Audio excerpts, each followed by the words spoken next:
My fiancé texted, "Changed my mind. Marrying your cousin instead. He has better prospects anyway." I replied, "Congratulations." Then I canceled our joint honeymoon booking and used the $18,000 refund for my solo trip to Bali. 4 days later, her father's lawyer was demanding I return their family's money. Original post. I, 29 male, was supposed to get married next month. Notice the past tense there. Last Tuesday, sitting at my desk grinding through quarterly reports, my phone buzzed. Isabella, 27, my fiancée of 3 years, the woman I'd been with for 5 years total. The text was short, brutal, and oddly formal. "Nathan, I've made a decision.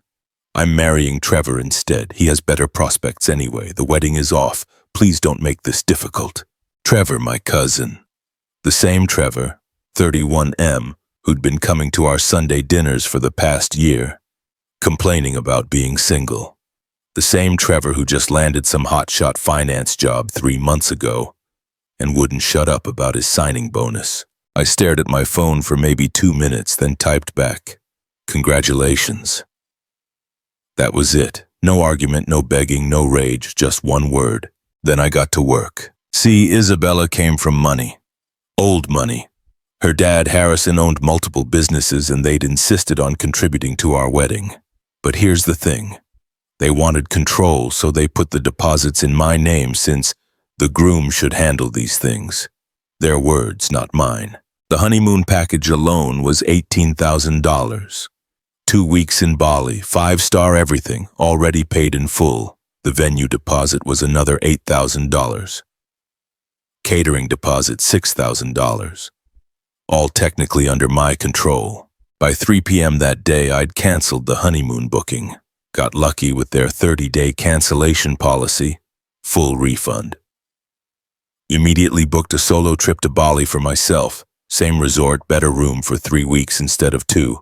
Cost me $11,000, leaving $7,000 in my pocket. Canceled the venue. Lost half the deposit but got $4,000 back. Canceled the catering. Got $4,500 back. They were cool about it. Changed all the passwords to our wedding planning accounts. Blocked Isabella on everything except email. Needed a paper trail. Total recovered $26,500, not bad for an afternoon's work. Then I drove to our apartment. Well, my apartment, that she'd been living in rent-free for 2 years. Packed all her stuff into boxes, designer clothes, jewelry I bought her, her collection of overpriced skincare, everything neat and organized, labeled clearly. Left them in the building's storage room with a note for the super that she'd be picking them up. Texted Trevor from my work phone. "Congrats on the engagement. Isabella's belongings are in storage at my building. Pick them up by Friday or they go to Goodwill." Then I called my boss, told him I needed 3 weeks off starting in 2 weeks. He knew about the wedding, assumed I needed time to deal. Approved immediately. That evening, Isabella called 17 times. I didn't answer. Finally, she emailed, "Nathan, we need to talk about the wedding arrangements. A lot of money is involved." I replied, "All vendors have been notified and handled accordingly. Best wishes for your future." Wednesday morning, Harrison started calling. Let it go to voicemail.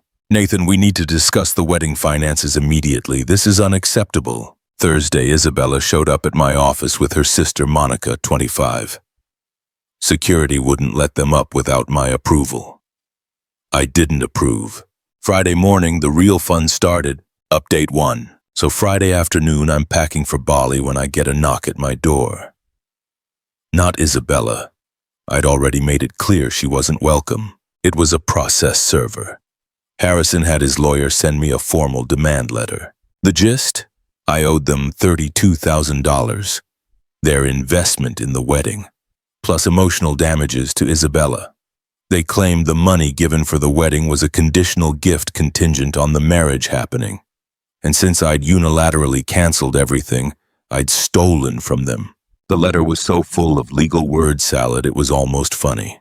Almost. I immediately called my buddy Derek, who's a contract lawyer. Sent him everything.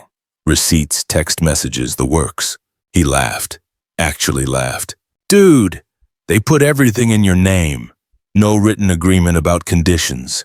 She broke the engagement. You're golden. This is intimidation tactics." But the entitlement didn't stop there. Saturday morning, I wake up to 43 messages in my family WhatsApp group. My Aunt Janet, Trevor's mom, had gone nuclear. Nathan is trying to destroy Trevor's happiness. He's keeping Isabella's money out of spite. My mom responded first. Janet, your son stole Nathan's fiancée. Sit down. Trevor himself chimed in. I didn't steal anyone. Isabella made her choice. Nathan needs to return the wedding money and move on like an adult. My younger brother Marcus, 26M. Trevor really said that with his whole chest. LMAO. The audacity. Then Isabella created a Facebook post. Oh, this was rich. Some people can't handle rejection with grace. Keeping money that isn't yours is theft. I feel sorry for anyone who dates someone so vindictive. Trevor and I are happy, and no amount of pettiness will change that. Also, Nathan, you're not fooling anyone. We all know you could never afford Bali on your own. The comments were split. Her friends rallied around her, calling me trash.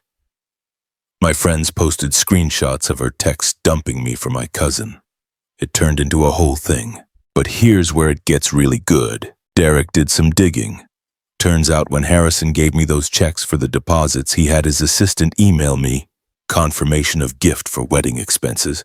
The word gift appeared 17 times in various emails. No conditions mentioned anywhere. Derek was practically giddy. They screwed themselves trying to get tax write-offs. These are documented gifts, not loans. Then Sunday happened. I'm at my parents' house for dinner. Trevor obviously not invited anymore, when my dad's phone rings. It's Harrison. Dad put him on speaker without telling him. Savage. Richard, your son is being unreasonable. That money was for Trevor and Isabella's wedding. I thought it was for Nathan and Isabella's wedding. You know what I mean. The wedding Isabella is having. The one where she's marrying someone else after sending my son a text message. That wedding. This is about money, not feelings. No, Harrison. This is about your daughter making promises she didn't keep. Nathan didn't steal anything. You gifted him money for a wedding that your daughter canceled. Maybe teach her about consequences. I'll sue. Go ahead. Discovery should be interesting. I heard Isabella's been texting Trevor for months while engaged to my son. That'll look great in court. Dead silence. Then Harrison hung up. Monday morning, Derek sent a response letter to Harrison's lawyer. Professional but brutal. Outlined the gift documentation. Noted Isabella's admission via text that she ended the engagement, and mentioned that any further harassment would result in a restraining order. He also pointed out that attempting to file a frivolous lawsuit could result in them paying my legal fees. The extinction burst started Tuesday. Trevor showed up at my gym at 6:00 a.m., tried to corner me in the locker room. Bro, just give the money back. This is getting messy. Trevor, you're marrying a woman who dumped her fiancé over text for money. Good luck with that. It wasn't about money. We fell in love. Cool. Then you won't miss the money. By the way, how's that signing bonus? Should cover a nice wedding. His face went red. That's already allocated for. Not my problem. Just like Isabella's dad's gifts to me aren't your problem. He actually tried to chest bump me. Gym staff intervened. He got banned. I finished my workout. Wednesday was Instagram Gate. Isabella posted photos of her and Trevor. Wedding planning. The venue, a VFW hall.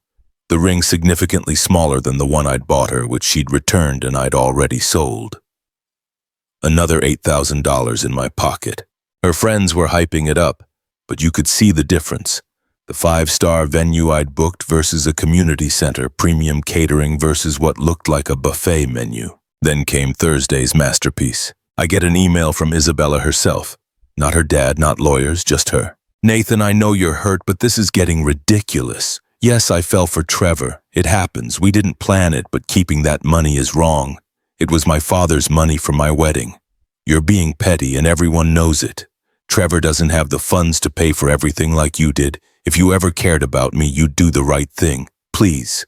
I sat on that email for an hour, then responded, Isabella, the money was gifted to me for our wedding, which you canceled via text to marry my cousin. I used my gifted money to book my vacation to heal from your betrayal. I wish you and Trevor exactly the happiness you both deserve. P.S. The resort in Bali has couples packages if Trevor's signing bonus can cover it. Friday morning, my flight leaves in 6 hours. Sitting in the airport lounge now. typing this up. Just got one last text from an unknown number, probably Monica. You'll regret this. We'll make sure everyone knows what kind of person you are. I replied with a photo of my first-class ticket to Bali. Already boarding. Have a beautiful wedding. Then blocked that number too. Update 2, from Bali. Been in Bali for 5 days now, and the drama followed me across the Pacific. First, the good stuff. This place is incredible. The villa they'd booked for our honeymoon, I upgraded it. Ocean view, private pool, personal butler service. Posted one sunset photo on Instagram. Just the view, no caption. 147 likes in 2 hours. Isabella's best friend Cynthia commented, "Must be nice spending stolen money." My college roommate replied, "Must be nice marrying your fiancé's cousin 5 weeks before your wedding." Cynthia deleted her comment, but the real entertainment came Wednesday night. Thursday morning back home. Harrison actually tried to file a police report for theft. The cops called me. Thank God for international roaming so I could get my side in. "Officer, sir, we have a gentleman here claiming you stole $32,000 in wedding funds." Me. "Officer, I have documentation showing those were gifts to me. The wedding was canceled by his daughter, who is now marrying my cousin. I'm happy to email you everything." "She's marrying your cousin?" "Yes, sir. She informed me via text message at that." "Sir, can you send those documents to this email address?" "Sent everything." Got a call back an hour later, no charges would be filed. Harrison apparently made a scene and had to be escorted out. Then Friday hit, and Trevor decided to go nuclear on social media. Posted this novel-length rant about how I was financially abusing Isabella and holding their future hostage. He actually used the phrase, "Nathan is showing his true colors." A man who would rather vacation alone than see his family happy. The comments did not go the way he expected. "Bro, you stole your cousin's fiancé and you're mad he won't pay for your wedding? This math ain't mathing, Trev. The lion, the witch, and the audacity of this. Imagine being this entitled to money that isn't yours." My brother Marcus posted, "Reminder that Trevor still owes me $300 from 2 years ago, but sure, Nathan's the problem." Trevor deleted the post within 3 hours. Saturday was the Flying Monkeys assault. Isabella's entire friend group started a coordinated harassment campaign. Messages, comments, DMs, all saying variations of, "You're ruining her special day. Be the bigger person. You obviously never loved her. Small d energy." I posted one response on my story. Friendly reminder that I didn't end my engagement via text message to marry someone else's relative. Now excuse me while I enjoy this absolutely fantastic snorkeling tour. The meltdown was immediate. Isabella herself broke her silence with a TikTok. She has like 3K followers, thinks she's an influencer. The video was her crying, explaining how I was weaponizing money and punishing her for following her heart. The tearful finale. "He's literally in the honeymoon suite we picked out together, alone, just to hurt me." The comments were brutal. "Girl, you dumped him for his cousin. Following your heart to his cousin's wallet, maybe? Not the tears when you caused this mess. Trevor can't afford the honeymoon, red flag, babes." She deleted it after 2 hours, but someone screen recorded it. It's been reposted everywhere. Then Monday, I get a WhatsApp from my grandmother. "Grandmother, Harrison called me, tried to get me to pressure you. This man really thought he could manipulate a woman who survived the depression and raised 7 kids. Nana's message to me, that Isabella's father called, seemed upset about money. I told him, my grandson doesn't negotiate with terrorists. Enjoy your vacation, sweetheart. Nana's a gangster. But Tuesday brought the nuclear option. Harrison hired a different lawyer. This one sent an email, not a letter. An email threatening to sue me for intentional infliction of emotional distress and conversion of funds. Derek responded with one line, "Please review the attached gift documentation and cease all contact with my client. Further harassment will result in counteraction." That's when Trevor made his biggest mistake. He replied all to the lawyer email chain, genius move, with, "Just pay them back, Nathan. I'll admit this all started when Isabella and I began talking 4 months ago, but that doesn't mean you should keep money meant for her wedding." 4 months ago. Derek immediately forwarded this to me with the caption, "Christmas came early. I'm sitting here in paradise watching the sunset, sipping something with too much rum in it. Back home, Isabella's dream wedding turned into a VFW hall buffet because Trevor spent his signing bonus on a Tesla he's been flexing on Instagram for 2 months. The universe has a sense of humor. Final update. Got back from Bali yesterday. 3 weeks of absolute peace aside from the digital entertainment. Honestly, the distance gave me perspective, and the drama that unfolded while I was gone was better than any Netflix series. So here's what happened. The wedding was last Saturday. I know because Marcus went absolute legend and Liv texted me everything. The venue, a VFW hall with wood paneling from the 70s. The catering, a local Italian place, family style. The flowers, grocery store arrangements. The photographer, Trevor's friend with an iPhone 14 Pro. Now I'm not shaming budget weddings, but this was Isabella. The same woman who once cried because the napkins at our tasting were 2 every day. The girl who wanted exotic flowers flown in from Holland. The contrast was stark. The best part? Harrison gave a speech where he made multiple references to, when you invest in something you expect returns, and some people take advantage of generosity. According to Marcus, even Trevor looked uncomfortable, but the real bomb dropped during Isabella's speech. She actually said, "This isn't the wedding I dreamed of, but love is more important than material things. Trevor and I know that certain people tried to sabotage our happiness, but we're stronger together." Marcus said the room went quiet. My dad apparently got up and walked out. My mom followed. Half my family left during the speech. Then Sunday happened. I woke up to 73 messages. Turns out someone, Marcus denies it, but I know it was him, asked in the wedding hashtag Trevorly ever after, yes, really, why the bride's family couldn't afford a better wedding if money was so important to them. Isabella's cousin responded that Harrison's business took a hit recently, and they were counting on recovering the wedding deposits. Someone else asked why they needed Nathan's money if Trevor had such better prospects. The thread devolved into chaos. The truth came out. Trevor's signing bonus was already gone. Tesla, new wardrobe, Vegas bachelor party. Harrison's cash flow was tight due to a failed investment, and they'd been banking on bullying me into funding their wedding. Monday morning, I'm unpacking when I get a call from an unknown number. It's Isabella's mom, Margaret. She's crying. "Nathan, I'm sorry. I didn't raise her to be like this. I found out she'd been texting Trevor since last Christmas.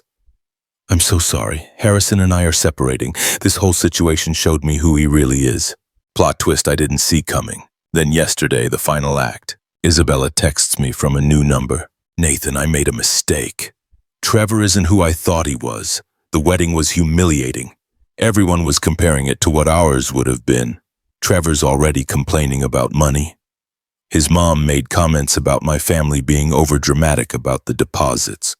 This isn't what I wanted. Please, can we talk?" I didn't respond, but I did screenshot it and send it to Derek with, "For the files." An hour later, Trevor messages me. "Isabella won't stop talking about you and the Bali trip. This is your fault. You turned everyone against us. We could have worked this out like adults if you hadn't been so petty." I responded, "Worked what out? You were sleeping with my fiancée for 4 months while coming to my apartment for dinner. You both made your choice. Live with it. You ruined her wedding day. No, Trevor, you both ruined mine. I just refused to pay for yours." He blocked me after that. Good riddance. Last night, my parents had me over for dinner. My dad pulled me aside. "I'm proud of how you handled this. You didn't stoop to their level. You just protected yourself. Isabella and Trevor deserve each other. And Harrison learned he can't bully people with fake legal threats." This morning, I'm sitting in my apartment, coffee in hand, looking at the Bali photos. There's $7,000 left over after the trip. I put it toward a down payment on a new truck. The $8,000 from her engagement ring? Investment account. Isabella and Trevor are married now, stuck with each other, in debt from a wedding they couldn't afford, living with the knowledge that their entire families know they're cheaters who tried to steal money they weren't entitled to. Harrison's facing a divorce, and his reputation in our social circle is shot. Turns out when you try to shake down your daughter's ex for money that was legally gifted to him, people notice. Me? I had the best 3 weeks of my life. Swimming with manta rays, hiking volcanoes, eating incredible food, and not marrying someone who could throw away 5 years via text message. The best revenge? It wasn't even revenge. I just refused to fund their betrayal and took a vacation with my money. They created their own consequences. To everyone asking if I regret not being the bigger person, absolutely not. Being the bigger person doesn't mean being a doormat. It means handling things with dignity while still protecting yourself. I didn't seek revenge. I just stopped providing benefits to people who betrayed me. Isabella wanted Trevor because he had better prospects. Cool. Hope those prospects include paying for their own life instead of expecting me to subsidize it. Anyway, I'm done with this chapter. Got a date tomorrow with a woman from my book club who thinks the whole story is the most satisfying karma she's ever heard. Life goes on, and it goes on better without toxic entitled people in it. Thanks for following along. I'm out. Edit. Since some asked, yes, all of this is legal where I live. Gifts are gifts, especially when documented as such. No, I don't feel bad. They felt entitled to money that wasn't theirs while betraying me. Play stupid games, win stupid prizes.